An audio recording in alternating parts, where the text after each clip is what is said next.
Tillu square heroine Anupama hurt అయిందట.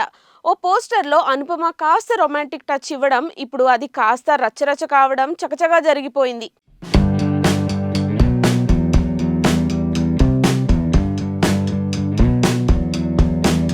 Visual effects భారీ సెట్లు లేని ఒక మీడియం బడ్జెట్ సీక్వెల్ కోసం 2 ఏళ్లు వెచ్చించడం చిన్న విషయం కాదు. అయినా సరే టిల్లు స్క్వేర్ వల్ల ఈ రిస్క్కి సిద్ధపడ్డాడు హీరో సిద్దు జొన్నలగడ్డ. రేపు విడుదల కాబోతున్న ఈ క్రేజీ ఎంటర్టైనర్కు నిన్న హైదరాబాద్లో ప్రీ రిలీజ్ ఈవెంట్ జరిగింది. ప్రమోషన్లో చాలా యాక్టివ్గా ఉన్న అనుపమ పరమేశ్వరన్ వేడుకకు రాకపోవడం అందరినీ ఆశ్చర్యపరిచింది.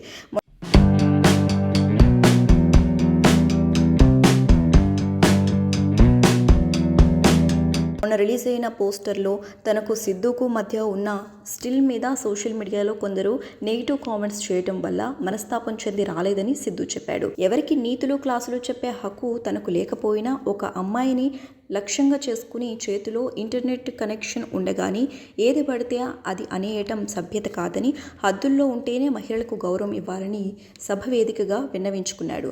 సినిమా సక్సెస్ అయ్యాక మళ్ళీ అనుపమాని తీసుకొచ్చే బాధ్యత తనదని హామీ ఇచ్చాడు. సిద్దు చెప్పింది సీరియస్గా ఆలోచించాల్సిన విషయమే. ఒరిజినల్ మొహాలు తెలియకుండా ఫేక్ ఐడీలు పెట్టుకుని సెలబ్రిటీల మీద కామెంట్ల రూపంలో బురద జల్లే బ్యాచ్లు ఆన్లైన్లో విపరీతంగా పెరిగిపోతున్నారు. వీటిని పట్టించుకోవాల్సిన అవసరం లేకపోయినా కొందరు అంత ఈజీగా వీటిని వదిలేయరు. సూపర్ స్టార్లతో మొదలుపెట్టి పైకొస్తున్న హీరోయిన్ల దాకా పలు సందర్భాల్లో ట్రోల్స్కి బాధితులుగా మారిన ఉదంతులున్నాయి. అయినా సినిమా చూడకుండా కేవలం పోస్టర్తో అనుపమని ఇంత టార్గెట్ చేయడం అభ్యంతరం వ్యక్తం చేయాల్సిన అంశమే.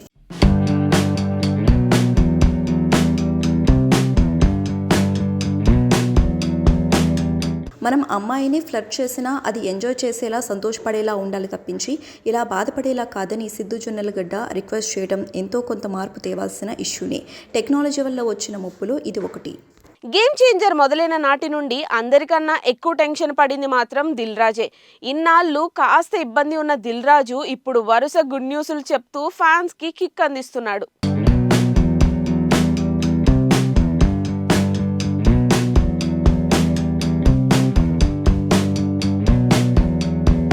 గేమ్ చేంజర్ ఆలస్యానికి కారణం దర్శకుడు శంకర్ అయినా దానికి సంబంధించి అభిమానుల నుంచి ఎప్పటికప్పుడు నిరసన ఎదుర్కొంటున్నది మాత్రం నిర్మాత దిల్ రాజే. నిన్న రామ్ చరణ్ పుట్టినరోజు సందర్భంగా జరిగిన సెలబ్రేషన్లో ఆయన అతిథిగా హాజరయ్యారు. ఇంకొక 4-5 నెలలు ఓపిక పడితే RRR తర్వాత చరణ్ చేసిన పాన్ ఇండియా మూవీని తీసుకొచ్చానని మంచి గుడ్ న్యూస్ చెప్పారు. తేదీని స్పష్టంగా చెప్పకపోయినా ఇన్సైడ్ టాక్ ప్రకారం అక్టోబర్ 31న లాక్ చేసుకున్నారని, కాకపోతే శంకర్ నుంచి గ్రీన్ సిగ్నల్ రాలేదని వినికిడి.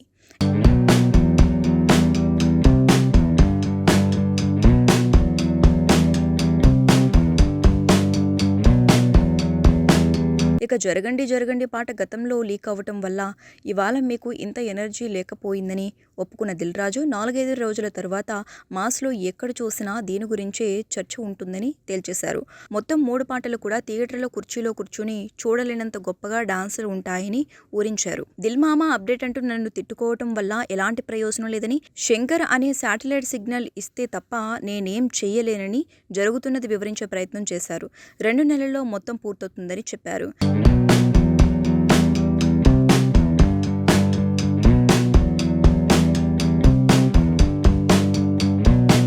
ఇంతకన్నా శుభవార్తలు మెగాభిమానులకు ఏముంటాయి? దర్శకుడి వల్ల సినిమాకు సంబంధించిన కబుర్లు ఎక్కువ చెప్పలేని పరిస్థితి రావడం దిల్ రాజుకి బహుశా ఇదే మొదటిసారి అనిపిస్తోంది. ఇండియన్ 2 భాగాలను గేమ్ చేంజర్తో సమాంతరంగా తీయటం వల్ల ఈ సమస్య వచ్చిందనేది ఓపెన్ సీక్రెట్ అయినా ఎవరూ దాన్ని బయటకు చెప్పలేరు. ఏదైతేనే మొత్తానికి చరణ్ మూవీ అందరూ అనుకున్నట్లు ఈ సంవత్సరమే, అది కూడా ప్రచారంలో ఉన్నట్టు డిసెంబర్ క్రిస్మస్ కాకుండా ఇంకా ముందుగానే రావటం పట్ల ఫ్యాన్స్ సంతోషం వ్యక్తం చేస్తున్నారు. ఇదేగా వాళ్ళు కోరుకునేది.